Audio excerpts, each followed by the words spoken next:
여러분들 어서 들어오세요. 안녕. 자, 화면 공유 한번 할게요. 화면 공유.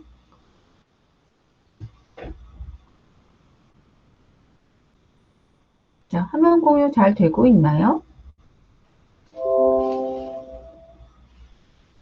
네. 네.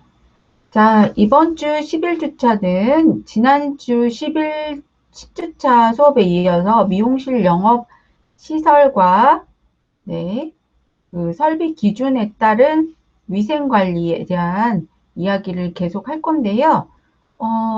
미용실 오픈할 때 또 위생 관리가 얼마나 중요한지 이제 전반적으로 미용실 오픈에 대한 얘기긴 하지만 왜 위생 관리도 왜 중요한지 그리고 미용실에서 우리 원장님들이 이제 경력을 쌓고 창업을 하게 되면 위생관리나 그다음에 위생관리에 관련된 법적인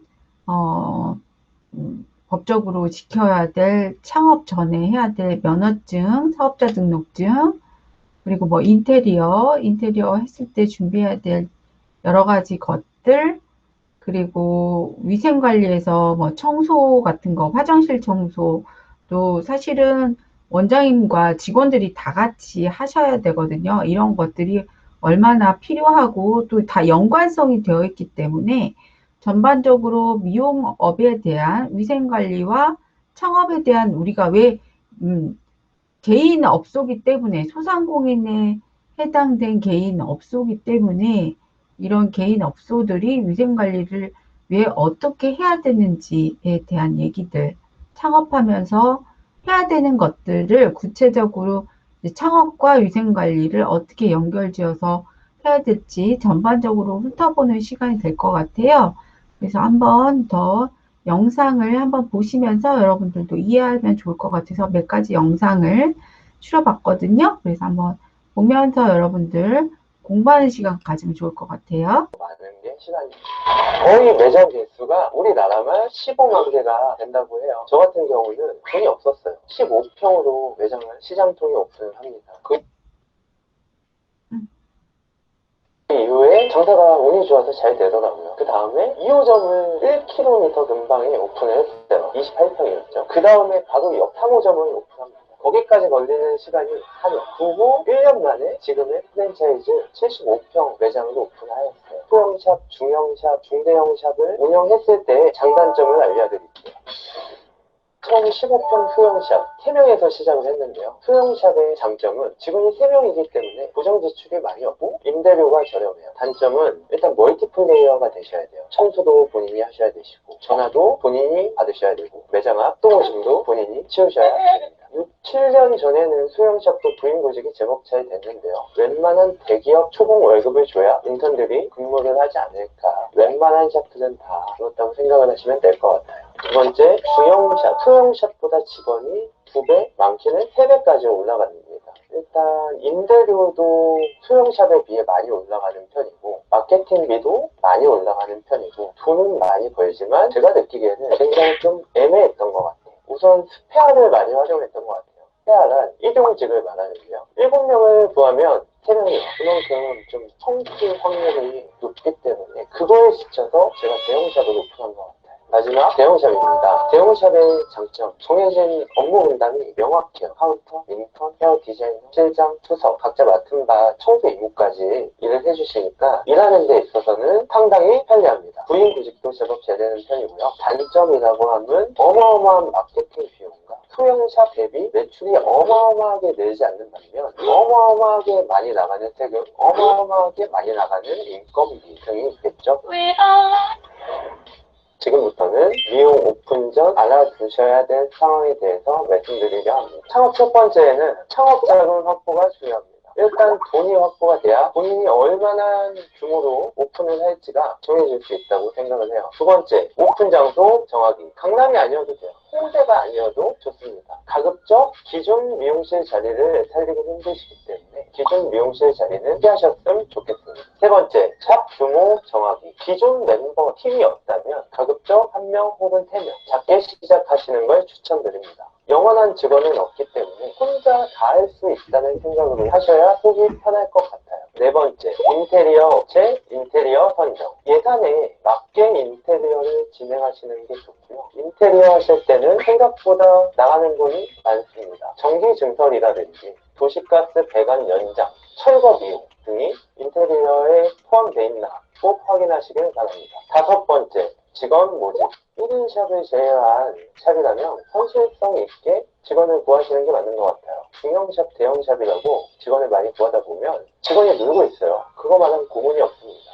예를 들면 3천만 원의 신규가 운이 좋아서 들어왔는데 디자이너가 6명이라면 디자이너가 만족을 할까요? 적게 시작해서 점점 구하는 식으로 형편에 맞게 직원을 모집하시는 게 처음 오픈하실 때는 좋습니다. 저 같은 경우는 처음 시작할 때 손님이 어느 정도 확보되었기 때문에 직원 수를 확정해서 정할 수 있었는데요. 단골 손님이 없다면 적게 직원 모집을 하시길 추천드려요. 마지막 여섯 번째, 마케팅. 시대가 많이 변했어요. 8년 전에는 전단지를 돌리고 했는데요. 지금은 페이스북, 인스타 마케팅을 활용하시면 좋을 것 같고요. 요즘엔 낚시 행사는 없는 것 같아요. 손님이 올 이유를 정확하게 만드셔야 돼요. 이유가 없으면 손님은 절대 찾아오지 않고 이건 좀 낚시다 하는 행사는 오히려 항의 전화만 많이 오지 그거에 대해서 폭발적인 효과가 일어나지는 않는 것 같아요. 본인의 장점을 홍보하셔야 돼요. 잘하는 거, 잘하는 머리. 못하는 거 굳이 홍보하지 마시고 잘하는 머리를 홍보하시면 잘하는 손님만 찾아오기 때문에 만족도가 올라간다고 생각을 합니다. 한 가지 팁을 드리자면 무조건 인테리어 2주차에 사업자 등록증을 발급받으시는 게 좋을 것 같아요. 이유는 오픈 전에 네이버 플레이스, 카카오 헤어 이 모든 게 사업자 등록증이 없으면 나올 수가 없기 때문에 이미 이런 건 다 깔려 있어야 된다고 생각을 해요. 제일 중요한 게 마케팅이라고 생각을 해요. 변화하는 마케팅을 잘 따라가야 살아남을 수 있는 것 같습니다. 가급적 오픈 전에 위에 말한 모든 사항을 끝내놓으시고 그 후에 손님이 어느 정도 오는지를 봐서 체험단 마케팅이라든지 SNS 마케팅이라든지 활용하시면 좋을 것 같아요. 여기서 팩트, 잘하는 머리를 홍보하세요. 오늘은 창업 전 놓칠 만한 간략한 정보들을 말씀드렸는데요. 미용하시는 분들 많이 힘드시죠? 저 또한 예전 같지는 않지만 파이팅하게 살고 있으니까 모든 분들 다 파이팅 하시길 바랍니다. 앞으로도 미용실에 관한 모든 이야기를 댓글로 남겨주시면 꿀팁으로 영상을 제작하려고 하니까 많은 네, 이거 한번 봤고요. 자, 이 원장님이 강조하는 게 뭐였어요? 네, 미용실에 관련된 모든 위생 관리는 누가 한다? 네, 원장님과 직원이 같이 해야 되죠. 근데 책임은 누가 져요? 네, 원장님이 지셔야 되겠죠. 그리고 이제 고객 클레임 이런 것들 다 원장님이 받아야 되는데 그 위생 관리를 해야 되는 부분 사실 화장실이 되게 힘든 부분인 것 같아요. 화장실. 여러분들 집에서 화장실 청소도 안 해보셨을 텐데 미용실에서 화장실 청소도 직접 다 어, 원장님이 하든 직원이 하든 다 해야 되거든요. 그래서 이런 이제 더러운 부분을 청소해야 되는 애로가 좀 있는데요. 여러분들도 잘 알고 지금까지 배운 위생관리 기준이라든지 약품이라든지 사용법이라든지 그런 걸 잘 숙지하셨다면 이제 그 부분에 해당되는 부분을 잘 청소할 수 있도록 노력을 하셔야 될 것 같아요. 자, 그 다음에 또 다른 영상 하나 더 보여드릴게요.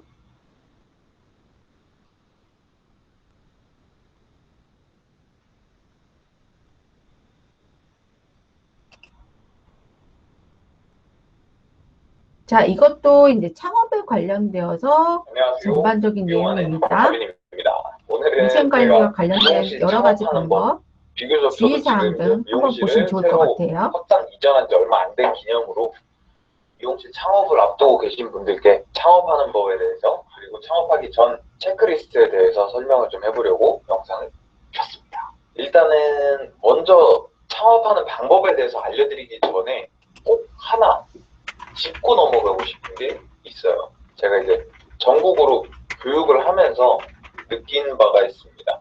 우리나라 미용실 개수 아마 다들 아실 거예요. 어마무시하게 많습니다. 전 세계에 있는 맥도날드 개수보다 저희 나라에 있는 미용실 개수가 훨씬 많아요. 방금 저도 이제 정확한 통계는 어느 정도 될까 싶어서 인터넷에 좀 뒤져봤는데, 자, 맥도날드 개수요. 저희 나라 사무실 개수가 더 약 많네. 15만 개가 넘어요. 그만큼 이제 미용업이 한때는 각광도 받았었고, 와, 기대도 받았었고, 많이들 했던 건데, 자, 지금 이제 제가 하고 싶은 얘기가 뭐냐면, 이 15만 개의 점포수 중에 솔직하게 그냥 좀 경쟁력이 떨어지는 미용실들이 얼마나 될까요? 혹은 반대로 이게 장사가 잘 되고 내가 와 확실히 남 밑에 있을 때보다 돈 많이 번다 싶을 정도의 개체 수가 얼마나 될까요?를 얘기하고 싶어요.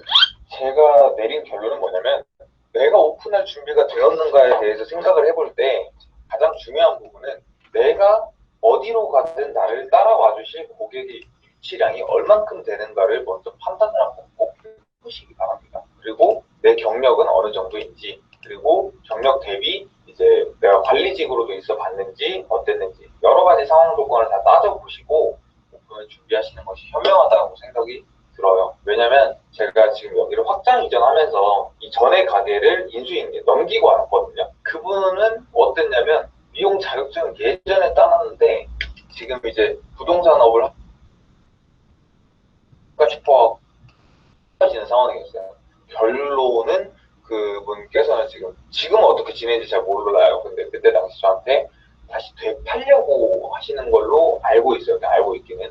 어쨌든 정말 내가 오픈을 하겠다. 그러면 정말 잘 생각을 해보시길 바래요. 특히 1인샵. 말 그대로 1인샵이에요. 1인샵 같은 경우 경쟁력을 갖추려면 여러 가지 조건이 필요합니다. 내가 어떠한 프랜차이즈 혹은 대형 샵에서 근무를 할 때에는 나를 받쳐주는 인턴도 있고 계산이나 전화를 받아주는 매니저님도 있고 여러 가지 사람들이 함께 있어요. 그래서 좀 약간 일의 분할이 있기 때문에 좀 편하게 할 수 있는데 1인 샵은 전화부터 예약받고 뭐 중간중간 이것저것 다 하고 혼자 다 해야 돼요. 그러다 보니까 사실상 하루에 받아낼 수 있는 고객 수가 한정돼 있어요. 근데 내가 자신감이 좀 부족하시는 원장님 특징이 객단가를 낮춥니다. 그러면 이렇게 됐을 때는 거의 사실 매출이 내가 남 밑에 있을 때보다 덜 가져가게 되는 경우의 수가 굉장히 많이 생깁니다. 이 부분은 잘 한번 생각을 해보시길 바랍니다. 자, 그리고 아니면 대형 살롱을 한다. 대형 살롱을 하게 됐을 때에는 내가 남 밑에 있을 땐 직원이기 때문에 몰라요. 근데 직원을 쓰게 되면 인건비, 세금, 그리고 식대비 등등 은근히 들어가는 게 되게 많아요. 여기서 나가는 건 많은데 사실 어떻게 차려도 정말 자리빨이 정말 좋으면 모르겠어요. 조금 효과가 있을지 모르겠는데 그러니까 지금 말하는 자리는 되게 막 번화가 그런 자리를 얘기하는 건데 그런 번화가의 자리 말고는 딱히 월세가 비싼 자리 굳이 들어갈 필요 없으실 것 같아요. 왜냐? 이건 뭐 나중에 더 얘기 드리겠지만 마케팅이 정말 파란입니다. 그래서 정말 잘 생각하고 하셔야 돼요. 이거 왜? 대형샵은 특히나 더더욱 인건비 나가는 게 무시 못해요. 정말. 왜냐면 이제 지금은 법이 많이 바뀌어서 인건비를 정말 많이 써야 되는 상태이기 때문에 이 부분을 충분히 고려하지 않으면 정말 나중에 난 이렇게 오픈하면 수익이 생기겠지 생각했는데 적자가 되다가 폐업하게 되는 경우도 여러 번 봤습니다. 쉽게 말해서 오픈도 쉬운 반면에 폐업도 쉬워요. 미용실 특성상. 그래서 정말 이 부분도 고려를 잘 하고 진행을 하시길 바래요. 자, 어쨌든 뭐 좀 생략하고요. 여기까지 다 됐으면 이제 오픈을 해야겠죠. 오픈을 할 때 첫 번째로 뭘 해야 될까요? 첫 번째로 해야 되는 건 일단은 매장 탐색이죠. 예를 들어 내가 오픈할 자리를 이제 찾는 거예요. 근데 이 찾을 때 제가 꼭 얘기해드리고 싶은 건 원장 나이에 나이가 빠질 수가 없어요. 저는 솔직히 나이는 숫자에 불과하다고 생각하고 사는 사람인데 어쩔 수 없이 미용업은 특성상 자기 나이에 플러스 마이너스 10살 정도 보통 자기 주 고객이 돼요. 그러면 내 나이에 플러스 마이너스 10살 정도의 주 고객층이 많을 자리 이런 자리를 찾으시는 게 제일 중요하다고 생각합니다. 첫 오픈 시에요. 그 유동인구부터 시작해서 그 내 나이대에 맞는 고객층이 어디에서 많을지를 생각을 하시고 자리를 먼저 잡으십시오. 하고 꼭 부동산 분들을 비하하는 건 아니지만 부동산 선생님들이 추천해 주신 자리 분명히 많을 거예요. 근데 이 자리가 내가 마음에 든다 싶어도 일단 내색은 하지 마세요. 제 경험상. 이거 내색하는 순간 계속 전화 옵니다. 여기 지금 딴 데서도 계약하려고요. 이렇게 돼요. 나를 막 보채요. 그러면 나도 모르게 급해져서 그냥 혹시 뺏기면 안 될 것 같은데 일단 마음에 드니까 이거 약간 뺏기면 안 되는데 싶어갖고 확 잡아버렸어요. 근데 그러고 나면 언제 문제가 생기냐면 나중에 오픈해놓고 생각보다 내가 분석이 조금 부족했구나라는 게 하고 때려요. 그래서 부동산 선생님들이 소개를 해줘서 자리를 딱 찾게 되면 일단은 스테이. 일단은 해서 일단은 이거 후보지로 등록하고 더 좀 보겠습니다 해서 충분히 정말 최소 부동산을 한 5개에서 10개 정도 10군데 정도는 꼭 돌아보세요. 충분한 사전조사, 충분한 발품을 팔아야 돼요. 충분히 막 여기 뛰었다가 저기 뛰었다가 해갖고 많이 알아보고 나서 이 자리 진짜 내 거다 싶은 느낌이 쫙 강하게 쫙 그냥 오는 데가 있어요. 그러면 그런 자리는 정말 이제 그때부터 집중 탐구죠. 어차피 뭐 가게 알아보시는 시간 동안에는 시간 많잖아요.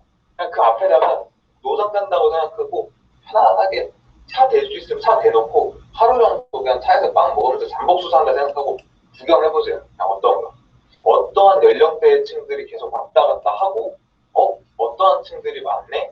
그리고 어떠한 입지 조건이 있겠다라는 걸 충분히 주변까지 한번 살펴보세요. 그렇게 하고 나서 이제 자리를 잡으십시오. 그래서 자리 잡으시고 대한민국 흥정의 나라기도 하죠. 배달의 민족이지만 흥정의 나라기도 해요. 어떻게 보면 이제 안 되는 건 없다. 옛날 개그맨도 개그 프로그램도 있었지만 맞아요. 예를 들어서 부동산 선생님들이 예를 들어 뭐 1000에 월세 1000에 뭐 120입니다. 아니면 뭐 얼마입니다 하시면 무조건 깎으십시오. 고민하지 말고 이렇게 하고 나서 이제 상가 계약이 끝납니다. 상가 계약이 끝나고 나면 부탁을 좀 드려보십시오. 해서 찾아주시는 분께 물론 뭐 어느 정도 사례를 좀 나중에 할 수 있다면 좋겠죠. 일단은 이렇게 해서 재료상 선생님들께 인테리어 업자를 좀 소개를 해달라, 추천을 해달라 하게 되시면 그쪽 루트로 태워서 추천해 줍니다. 자, 제가 이 루트를 추천드린 이유가 있어요. 인테리어 뭐 어떤 지역이건 이쁘게 하시는 분들 천지예요. 많아요. 근데 왜 재료상을 통해서 미용실 인테리어를 하신 분들을 구하라고 추천을 드리냐면은 재료상 끼고 같이 움직이시는 이 인테리어 업자분들은 일단 미용실 인테리어를 많이 해보신 경우의 수가 많아요.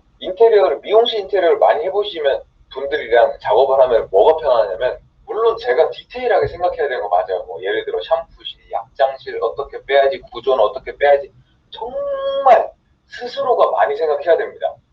스스로가 많이 생각해야 되는데 그래도 인테리어 업자분께서 어느 정도 리드를 해줄 수 있으면 좋거든요. 그래서 미용실 인테리어를 많이 해보신 분들을 추천을 해주시고 그리고 재료상 선생님들도 저희에게 재료를 나중에 납품을 해야 되는 업자가 되기 때문에 그래도 가격을 너무 후드려 때리지만 눈탱이 이렇게 뻑 때릴 만한 사람을 추천드리지는 않아요 보통. 그래서 이런 분들께 추천을 좀 받아서 인테리어를 진행을 하시면 좋습니다. 인테리어 할 때도 꼭 제가 말씀드리고 싶은 거 그냥 인테리어 맡겨놨으니까 알아서 되겠지 생각하시면 나중에 100% 1000% 문제 생겨요. 그래서 인테리어를 할 때에는 정말 세밀하게 누워서 상상을 하세요.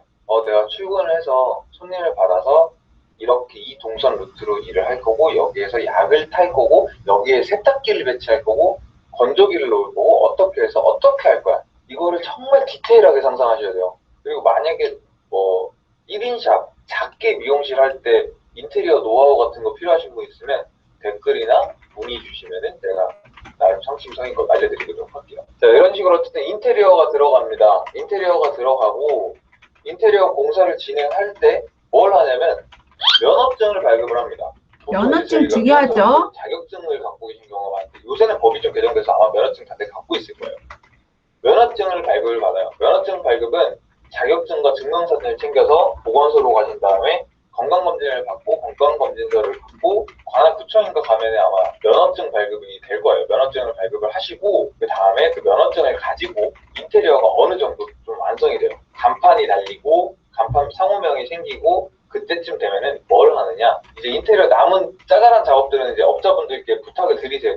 부탁을 드리시고 이때 우리는 바빠요. 빨리빨리 움직여야 돼. 왜? 오픈 날짜가 미뤄지면 미뤄질수록 그 사실 월세는 계속 나가게 되는 경우가 많아요. 요새 보통 제가 상가계약 해보니까 인테리어 기간은 진짜 좀 인심 좋으신 상가주는 한 달을 줍니다. 진짜 인심 좋은 거예요. 인심 안 좋으신 분들은 보통 2주를 줍니다. 2주에서 3주 정도 줘요. 그러면 사실 인테리어 하고 뭐 하고 이제 나중에 오픈 때까지 이걸 다 맞춰서 딱 해야지 그래도 월세가 조금이라도 킵되고 세이브 되는 거기 때문에 이때 바짝바짝 해야 돼요. 바짝바짝 해갖고 오픈 준비를 합니다. 면허증을 받고 나면 그때 이제 관할 구청을 갑니다. 예를 들어 저는 울산 남구니까 남구청을 가죠. 발급받을 때 제 기억으로 아마 간판 사이즈 문제도 좀 있을 거고요. 간판 사이즈에 따라서 세금이 다르더라고요. 간판 사이즈 그리고 위생교육 참 위생교육도 다 받아놓으시는 게 좋아요. 위생교육은 인터넷으로 들어가서 한국미용협회 들어가서 위생교육을 인터넷으로 다 받을 수 있기 때문에 미리 위생교육을 다 받아놓으세요. 받고 그 증명서를 프린트해서 같이 갖고 가십시오. 구청 갈 때 같이 갖고 가면 거기서 이제 쭉 시키는 대로 쭉 하다 보면은 거기서 이제 사업자 등록증을 줍니다. 사업자 등록증을 주고 나면 그날 당일날 바로 세무서로 가십시오. 세무서로 사업자 등록증이랑 신분증 정도 갖고 가시면 됩니다. 그리고 이제 1인샵 같은 경우에 솔직히 간이가세가 제일 좋아요. 세무서를 가서 저는 미용실 오픈을 하는데 간이가세가 가능하면 간이가세로 저는 오픈하고 싶습니다 라고 얘기를 하시면 그쪽에서 검토를 해보고 간이가세가 되면 간이가세로, 안 되고 일반가세 자리입니다 하는 데는 일반가세로. 그렇게 하시면은 끝이 아니네요. 자, 세무서 가서 그렇게 하고 나서 바로 또 하셔야 될 게 있어요. 오픈하고 나서 하면 늦어요. 인터넷, 전화, 그리고 카드, 단말기 업체를 찾아서 전화를 해서 이제 이분들을 빨리 설치를 해야 돼요. 이거 카드를 빨리 해야 되는 이유가 카드가 다 모든 카드사한테 승인이 나는데 시간이 좀 걸려요. 그래서 이거를 최대한 빠르게 승인을 받으려면 카드사에도 연락을 다 해야 되고 그걸 위해서 전화번호랑 그런 것도 미리 등록을 해놓으시면 좋습니다.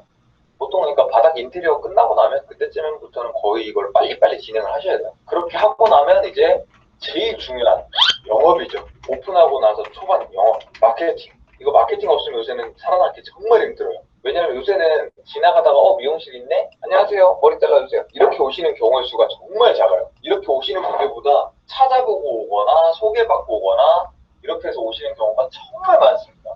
그래서 미용실 오픈하고 나서 그 다음에 제일 중요한 건 마케팅이에요. 근데 지금 마케팅까지 하려면 너무 길어져서 마케팅은 다음에 제가 따로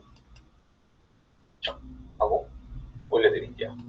자, 오늘은 이렇게 창업하는 방법을 알아봤는데 모르겠어요. 벌써 15만 개나 있고 더 오픈하실 분들이 많겠지만 그걸 알고서 꼭 하시길 바래요. 아까 제가 영상 초반에 얘기했던 부분인데 우리 미용하시는 분들 전부 다 파이팅 하시고 잘 되길 기원하겠습니다. 다음 마케팅 영상도 준비해 볼게요. 단 이거 반응 좋으면 할 거예요. 그래서 영상 구독과 좋아요 꼭 부탁드립니다. 네, 요거 뭐 1,000만 원 요거는 안 봐도 될 것 같고요. 돈 버는 거 하는 거 아니니까. 안녕하세요. 창업에 관련된 영상 이거는 이제 여러분들의 언니네요. 여성분 창업할 때 유생교육 어떻게 해야 되는지 한번 볼게요. 안녕하세요. 란언니 TV의 란땡입니다. 오늘은 미용실 창업 준비 과정에 대한 영상을 준비해봤어요. 미용실 창업 준비 과정에 대한 영상을 준비해봤어요.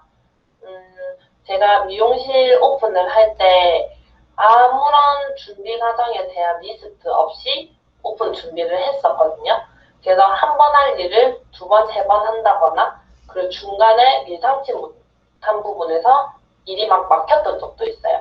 그래서 그 부분을 바탕으로 이 영상에 얘기를 담아봤으니까 참고만 하시면 될 것 같아요. 그래서 제가 생각한 준비 과정은 이렇게 생각을 하고 있고요. 요거에 대해서 하나씩 이제 설명을 해드리도록 할게요. 첫 번째는 매장명이에요. 내가 이제 오픈을 할 우리 미용실의 이름이 가장 중요하겠죠. 그 이름은 항상 디자이너 때부터 나 미용실을 하면 이렇게 이름을 할 거야 라고 생각했던 게 하나씩 있을 거예요. 근데 그거를 할 수 있으면 제일 좋지만 요즘에는 미용실이 워낙 많기 때문에 이미 그 상호를 쓰고 있는 미용실이 있을 수도 있어요. 그래서 만일의 사태 대비를 해서 미용실 이름을 내가 생각했던 거를 포함해가지고 3개 정도 3개 정도는 이제 보기를 만들어 놓는 게 좋을 것 같거든요. 그래서 나중에 이제 검색을 통해 가지고 이 상호를 쓰고 있는지 그런 여부를 보고 매장명을 정하면 좋을 것 같아요.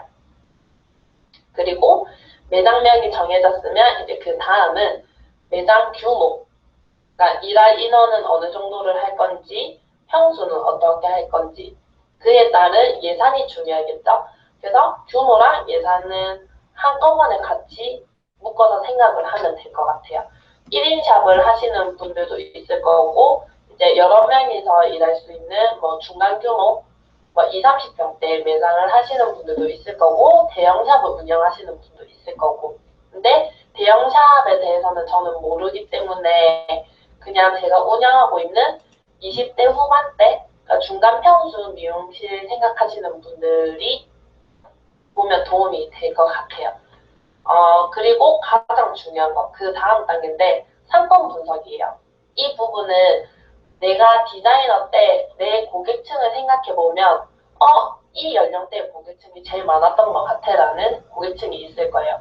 그게 내가 일했던 상권이 그런 분위기가 조성이 돼 있어서도 있지만 어떻게 따져보면 내가 가장 이 고객층과 소통이 잘 된다는 얘기거든요. 그래서 상권 분석을 할 때 뭐 유동 인구나 이런 부분도 중요하겠지만 요즘은 SNS를 보고 찾아오는 경우가 많기 때문에 유동 인구보다는 상권 분석에서 내가 원래 디자이너였을 때 주 고객층이 많이 다니는 곳, 많이 분포되어 있는 곳을 보는 게 좋을 것 같아요. 이 상권 분석이 왜 중요하냐면 이거는 바로 같이 일할 디자이너들, 혹시나 인턴분들 포함해서 그분들의 연령층에도 밀접한 관계가 있고요. 20, 30대 머리는 당연히 20, 30대가 해주면 가장 좋겠죠. 그렇기 때문에 사건 분석할 때는 내가 같이 일하게 될 선생님들의 연령대에도 밀접한 영향을 주는 부분이라고 보면 되고, 그리고 또 하나, 인테리어에 중요한 영향을 미쳐요. 예를 들어 30, 40대가 주 고객층인데 여기를 키즈 카페처럼 꾸며놓을 수는 없으니까 그런 부분을 잘 생각해서 상권 분석을 해보면 될 것 같고요. 상권 분석을 했으면 거기서 이제 상세하게 그 상권 내에서 우리 매장의 위치를 정해야 돼요. 이때 위치 선정할 때 가장 저는 중요하게 생각했던 게 첫 번째는 전화상으로든 SNS상으로든 위치 설명하기가 수월한 곳, 그리고 주차가 가능한 곳, 세 번째는 대중교통 이용을 했을 때 매장을 찾아오기 수월한 곳, 요렇게까지 생각을 했었거든요.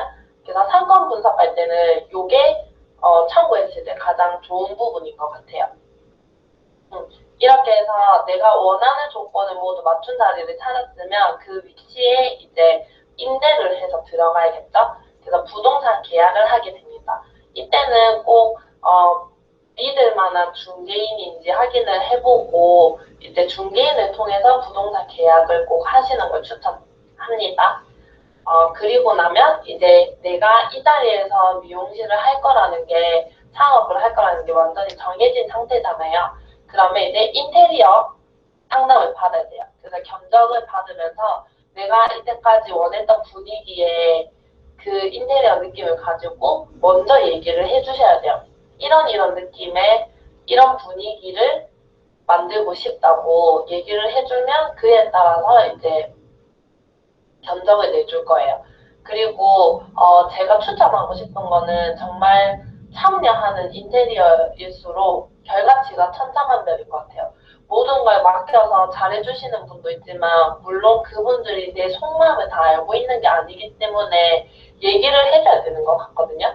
그래서 아까 말했듯이 상권 분석에서 제일 중요한 부분에 또 하나 영향을 준 게 인테리어라고 했잖아요. 그래서 참여하는 인테리어를 해서 중간 과정에서 조금 문제가 발생하더라도 오픈 전에 미리미리 수정이 될 수 있게끔 그렇게 해서 참여하는 인테리어 하시는 게 가장 중요한 것 같고, 그 인테리어 하는 기간 동안 이제 오픈 날짜를 정하고 그리고 구인 광고를 내야 돼요.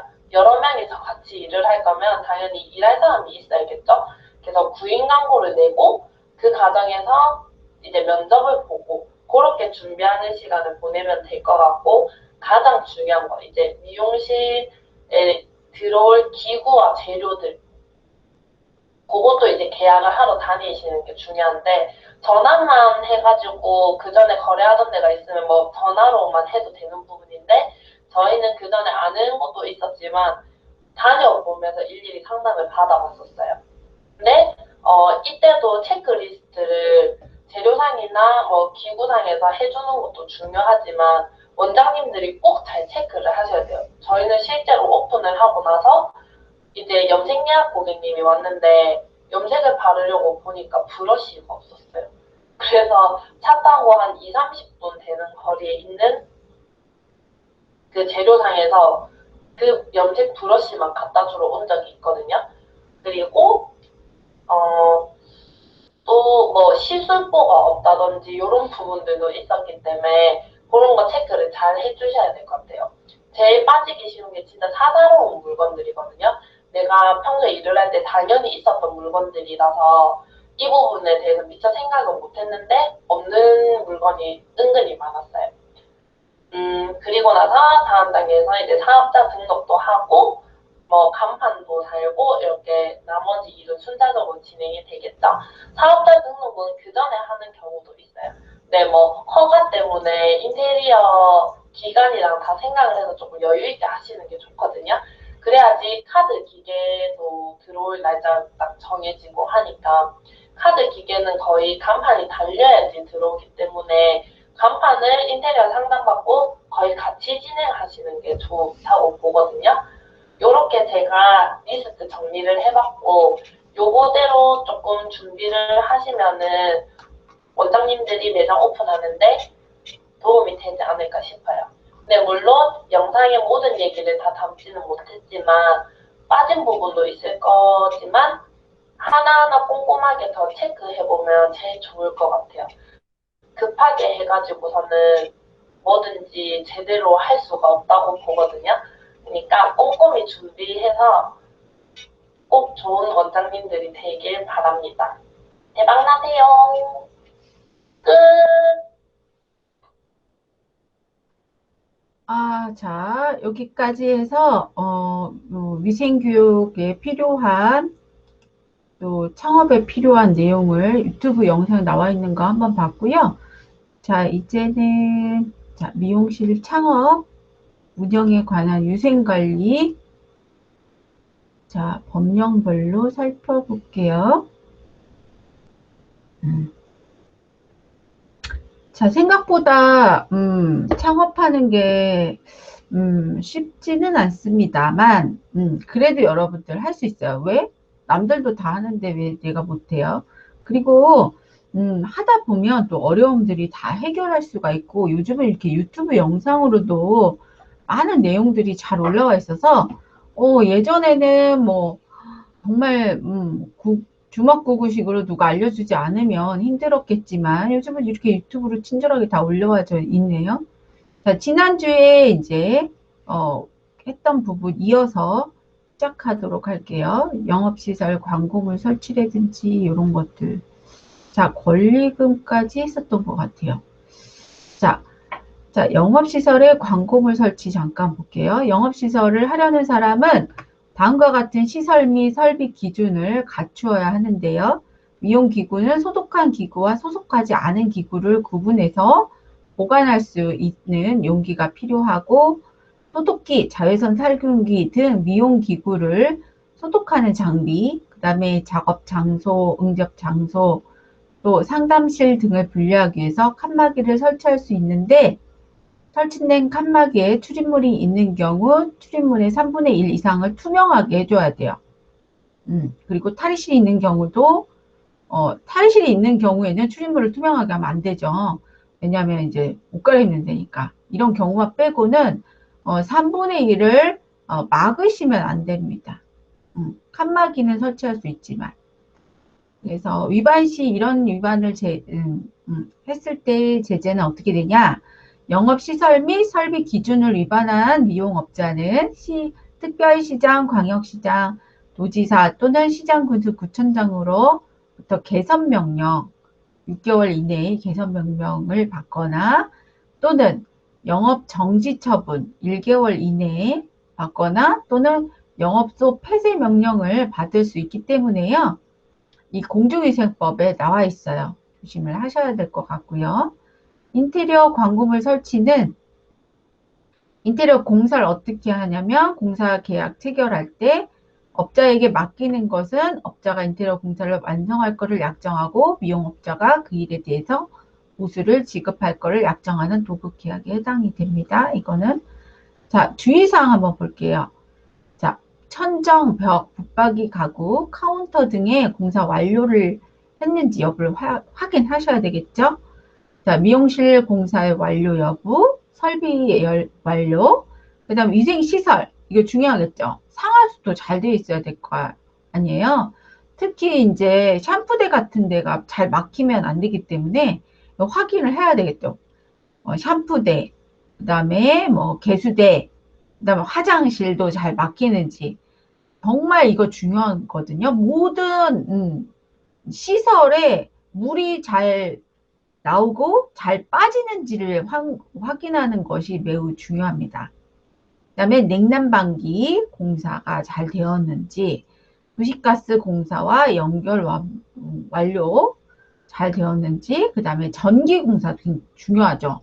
왜? 전기 많이 쓰잖아요. 드라이 같은 경우도 전기를 굉장히, 이게 이제 전기가 돌아가는 이 전기의 용량이라든지 이런 것들이 굉장히 원활하게 잘 되는지 확인을 하셔야 돼요. 왜냐면 1인 샵 같은 경우는 그래도 상관없는데 디자이너가 몇 명 있는 샵들은 이 전기 사용에 따라서 전기가 차단이 돼 버리기 때문에 이거 굉장히 중요합니다. 우리 수업할 때도 마찬가지거든요. 드라이가 뭐 15개가 한꺼번에 10개 이상 돌아가면 전기 차단기가 내려가서 전기를 쓸 수 없는 경우가 있어요. 그래서 여러분들 정말 전기가 잘 되는지 확인하셔야 되고 충분한 전압이 공급이 되는지 확인을 하셔야 되는 거죠. 그 다음 방수, 미장, 타일, 유리, 도배, 커튼, 바닥 공사 이런 문제도 확인을 하셔야 되겠죠. 되게 중요하죠. 그런 것들도. 곰팡이 같은 거 되게 중요한데요. 특히 이제 화장실 같은 경우 위생관리상 잘 관리를 해야 되겠지만 일단 그 곰팡이가 잘 끼지 않는 페인트가 있어요. 그런 페인트로 시설 관리를 할 때 처음부터 잘 해야 되겠죠. 그런 페인트를 사용해서 곰팡이가 잘 끼지 않도록 위생관리가 잘 될 수 있는 그런 페인트. 그 다음에 벽지도 마찬가지고 인테리어 타일러 하든 벽지를 하든 곰팡이나 화재나 이런데 안전한 거 위생관리가 잘 되고 안전한 재료를 사용하는 게 되게 중요할 것 같아요. 그 다음에 간판 공사도 내부, 외부, 안내판, 메뉴 이런 것들 확인하는 거 되게 중요하겠고요. 자, 이거는 소상공인 시장진흥공단에 나와 있는 소상공인 업종별 가이드 미용실 부분편에서 첨부를 했네요. 자, 하자 담보 이런 것들은 해야 되겠죠? 완성된 목적물 또는 완성 전에 성취된 부분에 하자가 있을 수도 있어요. 공사 하자. 의외로 많이 있거든요. 그래서 공사를 의뢰한 미용업자는 공사업체에 대해서 상당 기간 정해서 그 하자의 보수를 청구할 수가 있습니다. 근데 하자가 중요하지 않은 경우는 그 보수에 과다한 비용이 예상되는 경우에 하자 보수를 청구할 수 없다는 점 알고 계시고요. 그리고 하자 보수에 대해서 보수와 함께 손해배상을 청구할 수 있고 상대가 손해배상을 제공할 때까지 공사대급의 지급을 거절할 수 있다는 거 알고 계시면 될 것 같아요. 그러니까 몽땅 다 100% 주시면 안 되겠죠. 자, 광고물 설치. 미용업자는 다음에 해당하는 지역에 광고물을 표시하거나 설치하려면 특별자치시장, 특별자치도지사, 시장군수, 그 다음에 자치구의 구청장에게 허가를 받거나 신고해야 되는데요. 자, 도시지역, 문화재 또는 보호구역, 그 다음에 보전산지, 자연공원, 도로, 철도, 공항, 항만, 궤도 등 하천의 경계 지점으로부터 직선 1km 이내 지역으로부터 경계 지점 지상 2m 이상의 높이에서 직접 보이는 지역. 그 다음에 철도 차량, 도시철도 차량, 자동차, 기선 및 범선, 항공기, 초경량 비행 장치. 그 밖에 아름다운 경관과 도시 환경을 보존하기 위해서 다음 하나에 해당하는 지역, 장소, 물건에 만든다고 하네요. 허가를 받거나 신고해야 되는데, 자, 지구 단위 계획 구역, 그 다음에 관광지 또는 관광단지, 해당 특별시, 광역시, 특별자치시, 도 또는 특별자치도에 설치된 5개 광고, 심의위원회 심의를 거쳐서 고시하는 지역, 장소, 물건. 이런 부분들에 대해서도 네, 이러한 물건이나 장소에 대해서도 허가를 받거나 신고를 미리 하셔야 된다는 거죠. 자연경관을 훼손할 수 있기 때문에.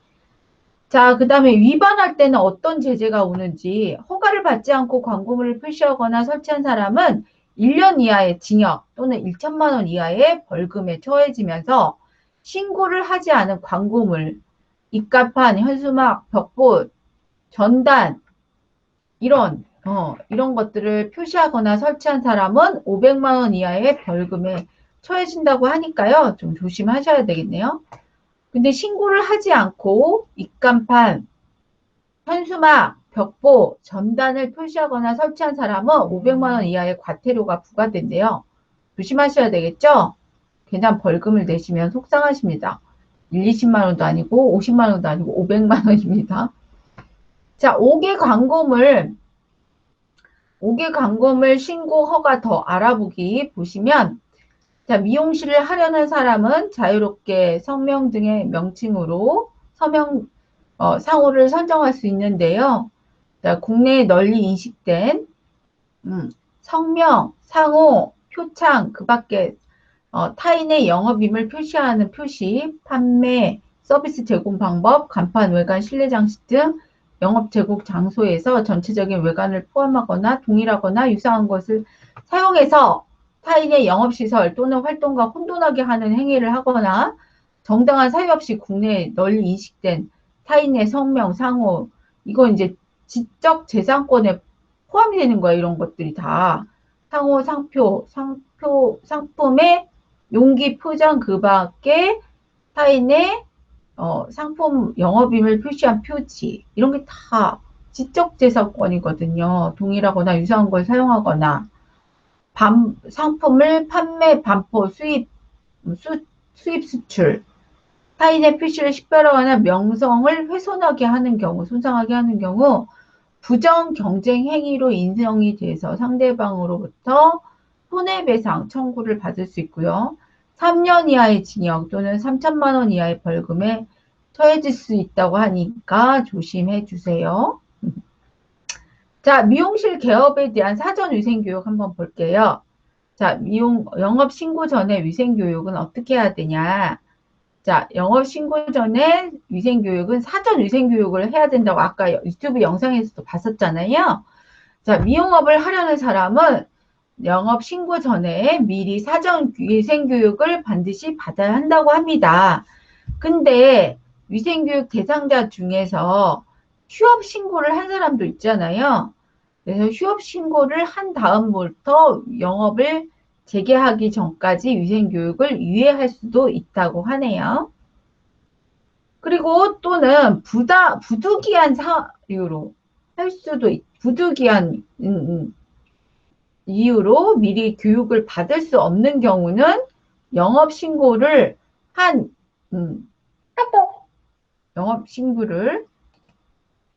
후 6개월 이내에 위생교육을 받을 수 있습니다. 그래서 천재지변이나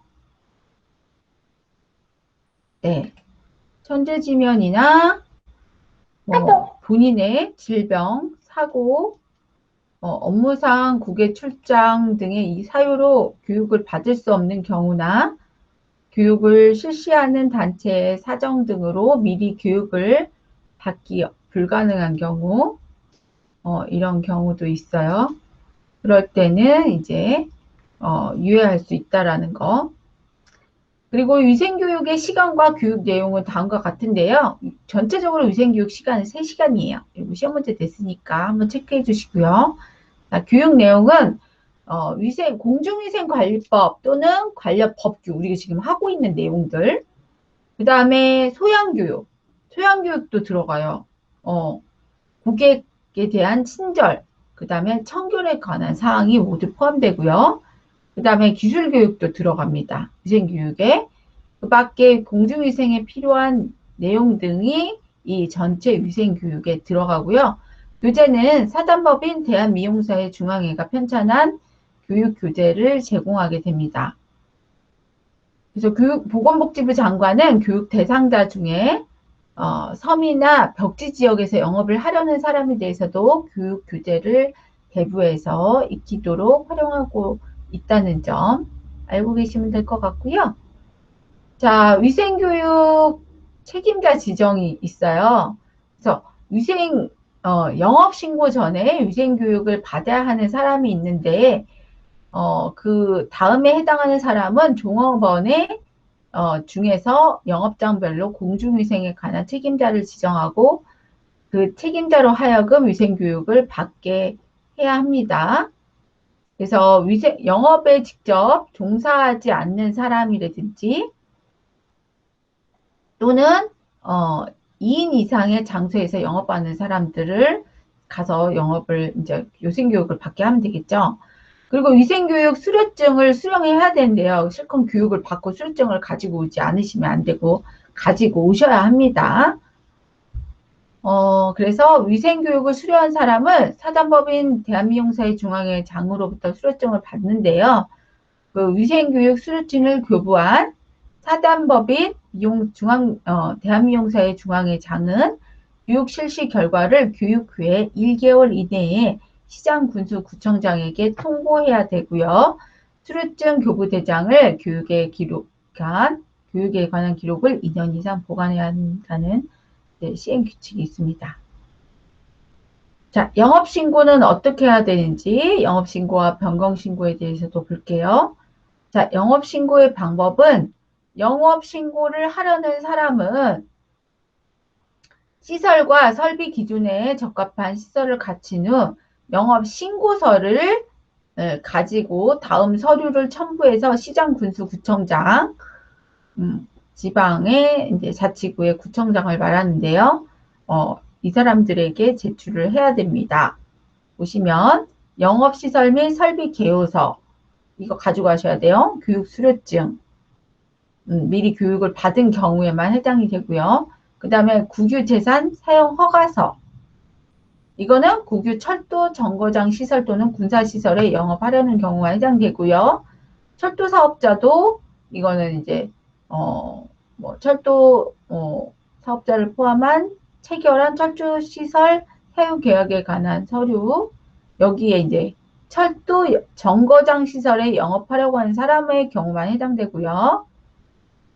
그 다음에 영업신고증을 교부하는데 미용실 영업신고를 받은 시장군수구청장은 즉시 영업신고증을 배부합니다. 그래서 받을 수가 있겠죠. 그래서 그 다음에 영업신고증을 이제 재발급하는 경우인데요. 영업신고를 한 사람이 교부받은 영업신고증을 잃어버렸거나 또는 헐어서 못 쓰게 되는 경우는 재교부를 받을 수가 있는데 영업신고증 재교부 신청서를 시장군수구청장에게 제출하면 받을 수가 있습니다. 그리고 변경신고인데요. 변경신고사항을 이제 다음에 해당하는 중요사항을 변경하고자 할 때 시장군수구청장에게 신고해야 되는데요. 이런 내용이 있죠. 영업소의 명칭 또는 상호명, 그 다음에 소재지, 그 다음에 신고한 영업장 면적의 3분의 1 이상이 증감한다든지 대표자의 성명이나 생년월일이 바뀐다든지 그 다음에 미용업의 업종 간에 변경하는 경우죠. 헤어 미용을 했다가 피부 미용을 하거나 뭐 메이크업으로 바꾸거나 네일 아트로 바꾸거나 이런 업종 간의 변경도 바꾸셔야 됩니다. 그 다음에 변경 신고 방법은 미용실을 영업하는 사람이 변경 신고를 하라고 할 때는 영업신고사항 변경 신고서, 이 전자문서로 되어 있는데 된 신고서를 포함하여서 이 다음에 서류를 첨부해서 시장군수구청장에게 제출하는데요. 신고증을 분실해서 영업신고사항 변경서에 분실 사유를 기재한 경우에 첨부하지 않고요. 영업신고증하고 변경 상황을 증명하는 서류 이 두 가지를 가지고 가시면 되겠네요. 자, 지위승계 신고네요. 지위승계. 자, 양도할 수 있겠죠. 사망할 수 있겠죠. 이럴 때 또는 법인의 합병이 있을 때 그럴 때 양수인, 상속인 또는 합병 후 존속하는 법인이나 합병에 따라서 설립되는 법인이 그 지위를 승계할 수 있어요. 경매나 또는 환가 또는 압류 재산의 매각 그 밖에 이에 준하는 절차에 따라서 미용실 영업 관련 시설 및 설비 전부를 인수한 사람은 그 지위를 승계할 수 있습니다. 그리고 미용사 면허를 소지한 사람에 한해서 미용실 영업자의 지위를 또 신고할 수가 있는데요. 지위 승계 방법은, 신고 방법은 미용실 영업자의 지위를 승계한 사람은 1개월 이내에 영업자 지위 승계 신고서를 이 선부 밑에 서류 영업 양도의 경우는 양도 양수를 증명할 수 있는 서류 사본, 상속의 경우는 가족관계 증명서 또는 상속임을 증명할 수 있는 서류 또는 그 밖의 경우 해당 사유별로 영업자의 지위를 승계했음을 증명하는 서류 이거를 시장, 군수, 구청장에게 제출해야 합니다. 자, 그리고 위반했을 때 행정처분요. 시장, 군수, 구청장은 미용실을 영업한 사람이 병업 신고라든지 영업 변경 신고 또는 지위 승계를 하지 않은 경우 6개월 내의 기간을 정해서 영업의 정지 또는 일부 시설을 사용 중지하거나 영업소 폐쇄를 명령할 수 있다는 점 잘 알고 계시고요. 그래서 영업 신고라든지 변경 신고, 지위 승계 신고를 하셔야 되겠죠. 그래서 위반 행위에 따라서 1차, 2차, 3차 행정처분이 나가는데요. 영업 신고를 하지 않은 경우는 영업장 폐쇄 명령이 갑니다. 자, 그리고 신고를 하지 않고 영업소의 명칭 또는 상호, 그 다음에 면적의 3분의 1 이상을 변경한 경우는 1차는 경고를 하거나 개선 명령을 하고요. 2차는 영업정지 15일이 나가요. 이래도 안 지킨다. 3차 위반은 영업정지 1개월이 들어갑니다. 그리고 신고를 하지 않고 영업소의 명칭 또는 상호 또는 영업장 면적의 3분의 2 이상을 변경한 경우는요. 경고 또는 개선 명령 1차로 그렇게 했을 때 1차 위반을 지키지 않는다. 그러면 2차 위반은 영업정지 15일 이것도 지키지 않는다. 3차 위반은 영업정지 1개월이 들어갑니다. 그리고 신고를 하지 않고 영업소의 소재지를 변경한 경우인데요. 1차 위반은 영업정지 1개월 그래도 안 지킨다. 2차 위반 영업정지 2개월 그래도 안 지킨다. 영업장 폐쇄 명령이 3차 위반으로 나가면서 폐쇄돼 버립니다. 그리고 이제 지위 승계를 하지 않은 경우네요. 1차 위반은 경고를 나갑니다. 그리고 이래도 경고를 해도 안 지킨다. 2차 위반은 영업정지 10일이 가고요. 그래도 2차 위반도 영업정지 10일도 지키지 않는다. 그 이후에도 영업 지위 승계를 하지 않는다. 그러면 3차 위반으로서 영업정지 1개월이 됩니다. 그리고 이제 형사처벌하는 부분인데요. 미용업을 하는 사람이 영업신고를 하지 않는 경우는 1년 이하의 징역 또는 1천만 원 이하의 벌금에 처해진다고 하네요. 이것도 주의하셔야 되겠죠. 그리고 미용업을 하는 사람이 변경 신고 또는 지위 신고를 하지 않고 영업을 했을 때는 6개월 이하의 징역 또는 500만 원 이하의 벌금에 처해지니까요. 이것도 주의하셔야 되겠네요. 자, 사업자 등록 신청입니다. 자, 사업자 등록 신청. 신청 기간 및 신청 방법인데요. 자, 미용업자는 사업장마다 사업 개시일로부터 20일 이내에 필요한 서류를 갖춰서 사업장 관할 세무서에 사업자 등록을 신청해야 되는데요. 신규로 사업을 시작하려고 한 사람은 사업 개시일 이전이라도 사업자 등록을 신청할 수 있습니다. 미용업자는 사업자 등록의 신청을 사업자 관할 세무서가 아닌 다른 세무서장에게도 할 수가 있고요. 이 경우 사업장 관할 세무서장에게 사업자 등록을 신청한 걸로 보기도 하고요.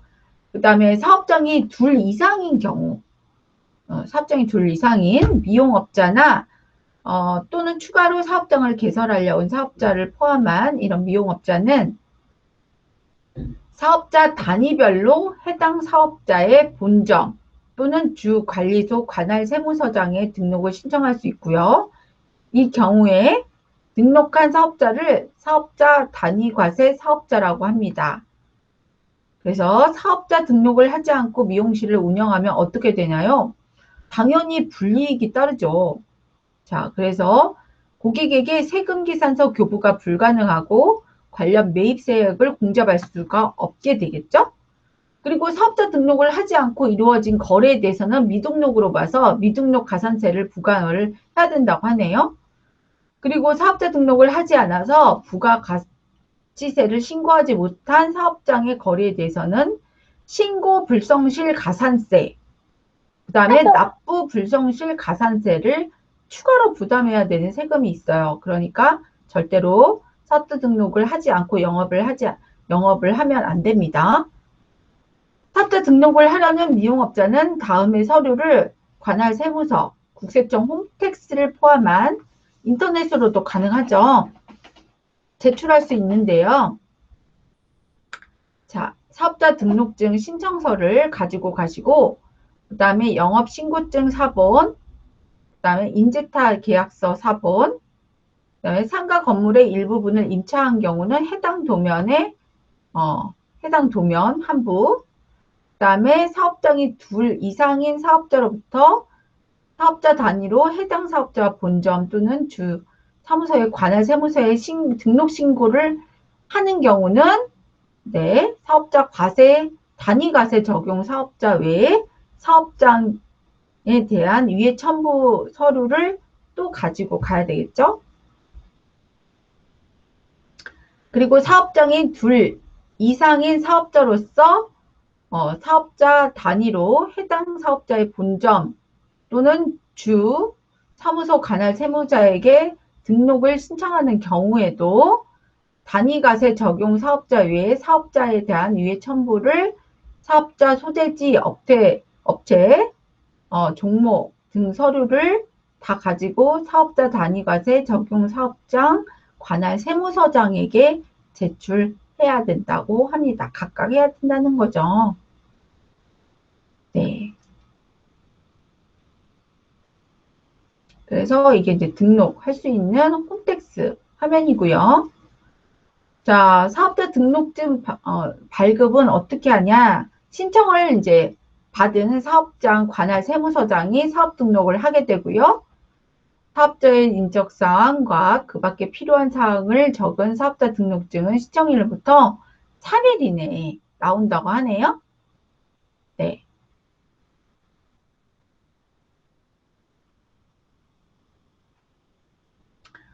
자, 그리고 위반 시 제재.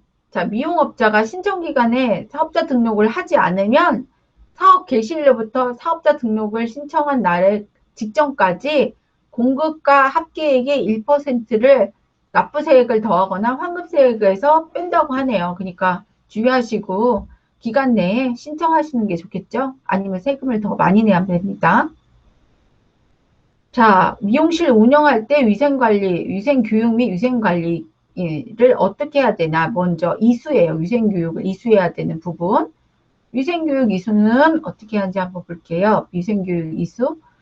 미용업자는 사단법인 대한미용사회 중앙회에서 매년 3시간 위생교육 받아야 된다고 했죠. 그리고 이제 산간지방, 도서, 벽지 지역에서 하고 있는 경우는 편차나 교육 교재를 익히거나 활용하는 것으로서도 위생교육을 받은 걸로 대신할 수 있다고 하고요.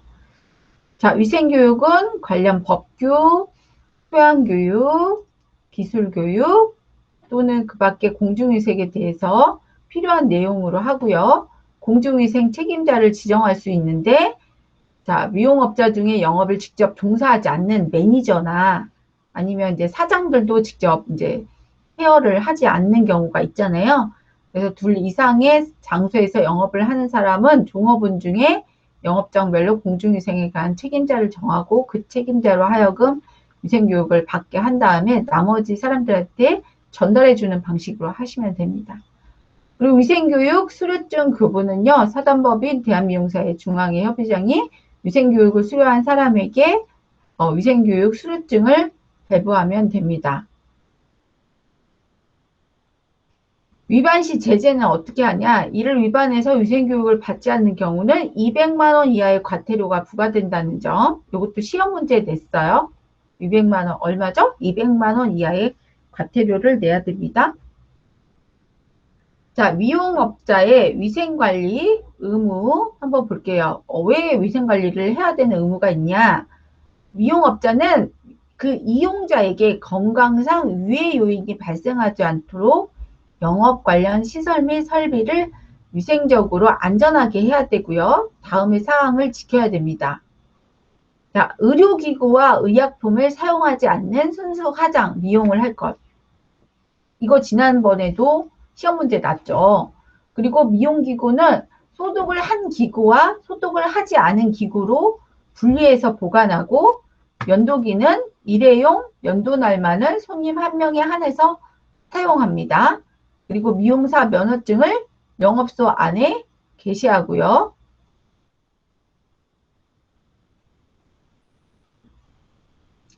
자, 미용기구의 소독은 어떻게 하냐? 소독 기준과 방법은 다음과 같은데, 자, 요거는 앞부분에서 했는데 한 번 더 볼까요? 가위나 바리깡, 클리퍼, 푸셔, 빗 이런 거는 위험도가 피부 감염 및 혈액으로 인한 바이러스 전파 우려가 있기 때문에 표면에 붙은 이물질과 머리카락을 제거하고 위생 티슈 또는 소독액이 붙은 천이나 거즈로 나를 중심으로 표면을 닦아내고요. 그리고 마른 천이나 거즈를 사용해서 물기를 제거합니다. 그 다음에 토우 세퍼레이터. 토우 세퍼레이터는 이제 네일 아트실에서 쓰는 거잖아요. 그 다음에 라텍스. 라텍스는 이제 주로 메이크업 할 때 많이 쓰고, 퍼프, 해면, 이런 것들. 퍼프 해면은 피부 관리 시 많이 쓰죠. 감염 매체 전달이나 자체 감염 우려가 많아서 소독 방법은 천을 이용해서 표면에 이물질을 닦아내고 세척 후 소독액에 10분 이상 담근 다음에 흐르는 물에 헹구고 물기를 제거합니다. 그 다음에 자외선 소독 후 별도의 용기에 보관해서 보관하면 좋겠죠. 그 다음에 이제 브러쉬, 화장 분장용 브러쉬는 어떻게 해야 되냐? 감염 매체의 전달이나 자체 감염이 우려되기 때문에 표면에 이물질을 제거하고 세척제를 사용해서 세척하고 그 다음에 자외선 소독기로 별도의 용기에 보관하도록 하는 것이 가장 좋겠죠. 자, 위반 시 제재는 어떻게 하는지 한번 볼게요. 위반 시 제재. 행정처분은 자, 특별시장, 광역시장, 도지사 또는 시장구청장의 위생관리 의무를 위반한 미용업사에 대해서 개선명령을 명할 수 있는데요. 6개월 범위네요. 6개월. 6개월 범위 내에서 기간을 정해서 그 개선명령을 명령할 수 있습니다. 그리고 시장구청장은 위생관리 의무를 위반한 미용업자에 대해서 6개월 이내 기간을 정해서 영업의 정지, 일부 시설의 사용 중지, 또는 영업도 폐쇄를 명할 수도 있으니까요. 이 위생 기준을 잘 적절하게 지키셔서 하시는 게 좋겠죠. 자, 과태료는 어떻게 나오냐? 위생관리 의무를 지키지 않은 미용업자는 200만 원 이하의 과태료가 부과된다는 점 꼭 알고 계시면 좋을 것 같아요.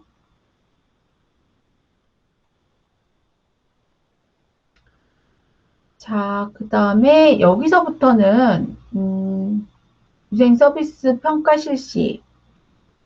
평가 실시까지 하고, 이제 종업원의 관리, 근로계약 및 사대보험은 다음 주에 할게요. 여기까지 하고 문제 풀고 끝날게요. 자, 위생 서비스 수준의 평가 실시인데요.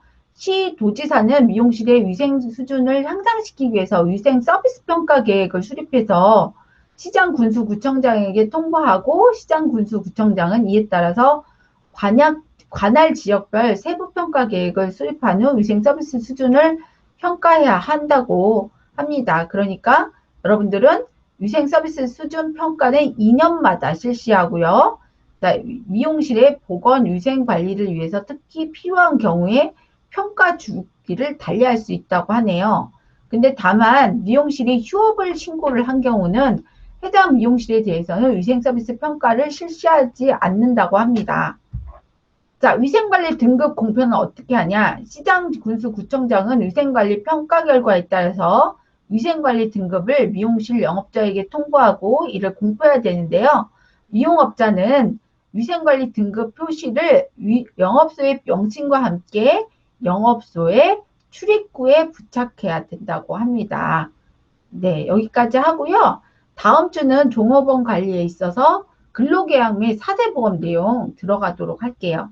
그래서 다음 주는 24페이지부터 시작하도록 하겠습니다. 자, 지금부터는 또 이제 11주차 과제인 과제 5문제를 풀고 갈 건데요. 여러분들도 같이 한 번만 해보면 좋을 것 같아요. 그래서 링크 여러분들한테도 보내도록 할게요. 지금 채팅방이나 카톡방에 붙여드릴 테니까요. 같이 한번 지금 들어온 친구들은 같이 한번 풀어보도록 해요. 제가 채팅방에 올려드릴게요. 자, 채팅방에도 메시지가 전달되니까 카톡이나 채팅을 통해서 같이 들어와서 같이 한번 풀어보도록 해요. 자, 준비되셨나요? 네. 저도 카웃이 아니죠. 자, 요거 한 거를, 여러분들, 여기 클래스룸에도 올려드릴게요. 자, 11주차의 과제. 자, 11주차 과제.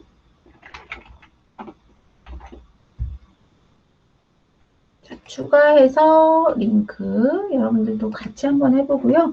바로 여기에다가 과제 어떻게 하는지 아시죠? 다 완료 화면이 뜨면 캡처해서 구글 클래스룸에 자기 과제에다 올리시면 됩니다. 네, 그래서 학생 과제 여기에다가 올려주시면 뜨는데 아직 지금 시작 안 해서 안 되고 있죠? 네, 같이 한번 풀어봐요. 네, 11주차 과제 들어갑니다. 자, 이름 써주시고요. 이름, 유기님 이름. 네, 할게요. 여러분들도 한번 들어가서 풀어보실까요? 자, 이름 써주시고, 학번 써주시고요.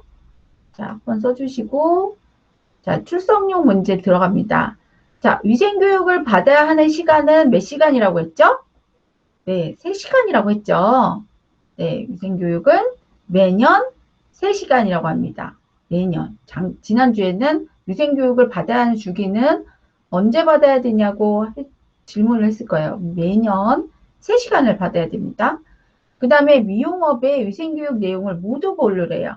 자, 공중위생관리법 관련 법규 받아야 되겠고요. 소양교육, 네, 고객 상담 및 청결에 관한 내용을 포함해서 소양교육을 받으셔야 돼요. 그 다음에 기술교육도 여기 들어갑니다. 위생교육이라고 해서요. 위생교육만 받는 게 아니라 기술교육도 들어갑니다. 또 그 밖에 공중위생에 대해서 필요한 내용도 같이 들어갑니다. 그래서 정답은 1, 2, 3, 4 모두 되겠습니다. 체크박스에다 체크해 주시고요.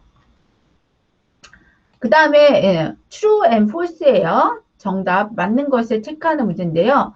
미용실 오픈 전에 사전에 위생교육을 반드시 받아야 합니까? 네, 받아야 합니다. 네, 받아야 하고요. 이제 못 받을 경우에 해당하는 경우가 있다고 그랬잖아요. 그런 경우에는 이제 6개월 이내에 받아야 된다는 전제 조건이 있으니까요. 오픈 전 사전에 위생교육을 반드시 받을 수 있도록 하시는 게 좋겠습니다. 네. 특별 특별한 이유가 있을 때만 오픈하고 나서 6개월 이내에 받는 거지요. 기본적으로는 위생교육 사전에 모두 받아야 되고요. 그 다음에 영업 정지 기간 중 영업을 하거나 영업소 폐쇄 명령을 받고도 계속해서 영업을 한 사람은요, 1년 이하의 징역 또는 1천만 원 이하의 벌금을 처한다. 네, 맞습니다. 네. 영업 정지 기간 명령 중 영업을 하거나 폐쇄 명령을 받고도 계속해서 영업을 한 사람은 1년 이하의 징역 또는 1천만 원 이하의 벌금에 처한다는 점 잊지 말아주세요. 자, 그 다음에 위생교육을 받지 않았을 때는 200만 원 이하의 과태료를 내는 벌칙을 받는다. 방금 전에 설명했죠? 그래서 답은 true입니다. 네, 이렇게 해서 모두 맞춰주시면 될 것 같아요. 네. 이렇게 해서 지금 바로 올라간 응답이 있을까요? 네. 여러분들 응답 안 하셨네요. 지금 같이 풀어보면 좋을 것 같은데. 여러분들, 네, 올라왔습니다. 네. 네. 소연이, 하고 미영이 아니에요? 미영이. 김미영? 이름이 못하는데. 네, 괜찮습니다. 교수님이 알아볼 수 있고요. 학번도 있어서 괜찮아요. 그래서 이렇게 답을 잘 맞춰주셨네요. 여러분들. 네. 네, 그래서 지금 풀지 않은 학생들도 여기 링크 걸고 들어오셔서 과제 올리신 다음에, 자, 과제를 한 다음에는 어떻게 한다고 그랬죠? 여기에다 반드시 구글 클래스룸에 완료한 캡처 사진을 학생 과제에다가 여기다 올려주시면 돼요. 그래서 완료되면 제가 5점 만점 해서 올려드리겠습니다. 지금 캡처해서 바로 올려주시면 될 것 같아요. 자, 이번 주 자, 미용실 창업 운영에 대한 법률 교육해봤고요. 다음 주는 자, 위생관리에 대해서 알아봤고, 그 다음에 다음 주는 종업원 관리에 있어서 근로계약 및 사대보험 내용 페이지 몇 페이지냐면 24페이지부터 들어가도록 할게요. 네, 여러분들 수업하느라고 고생하셨고요. 네, 다음 주에 또 건강한 모습으로 만나도록 하겠습니다. 여러분들 수업하느라고 고생하셨어요. 네. 자, 얼굴 좀 한 번씩 보고 싶은데 여러분들 얼굴 안 보여줘가지고 네, 고생하셨습니다. 여러분들 다음 주에 또 건강한 모습으로 만나요. 안녕. 수업 끝내도록 할게요. 맞점하세요. 안녕.